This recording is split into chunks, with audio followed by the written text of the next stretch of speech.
Remember the first time I saw it, that decrepit house at the edge of town. It stood there, looming like a sinister sentinel, its windows boarded up and its paint peeled away like dead skin. Every time I passed by, a chill would crawl up my spine, as if the house itself exuded a malevolent presence. They called it the Carter House, a name whispered in hushed tones by the locals, accompanied by tales of horror and tragedy. The story said that the Carter family had once lived there, but something unspeakable had happened within those walls, something so terrible that the house had been abandoned ever since. Being the curious fool that I was, I couldn't resist the urge to explore.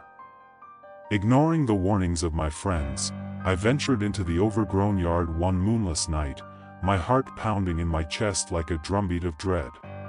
The front door groaned open at my touch, as if reluctantly permitting me entry into its dark secrets.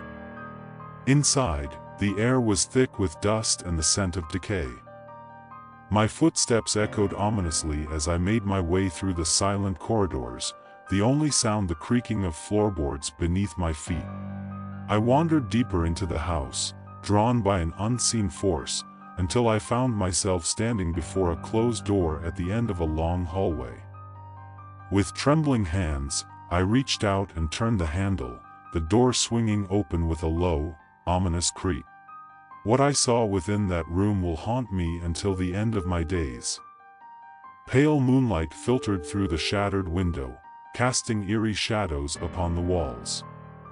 And there, in the center of the room, was a crude wooden chair, its surface stained dark with what I prayed was only rust. But it was the walls that held the true horror. They were covered with frenzied scrawls, twisted images of agony and despair etched into the peeling wallpaper. And in the center of it all was a single word, written over and over again in a frantic hand: run. I stumbled back in horror, the sound of my own ragged breathing echoing in my ears.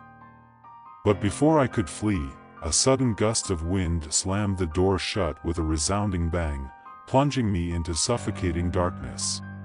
Panic clawed at my chest as I fumbled for the handle, but it refused to budge. And then, from the depths of the house, I heard it, a low, guttural moan that seemed to reverberate from the very walls themselves.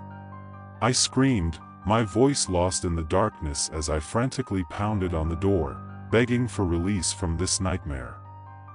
But there was no escape, no reprieve from the horror that surrounded me. And as the moans grew louder, closer, I knew that I was not alone in the Carter house. Something malevolent lurked within its shadows, something ancient and hungry, waiting to claim its next victim.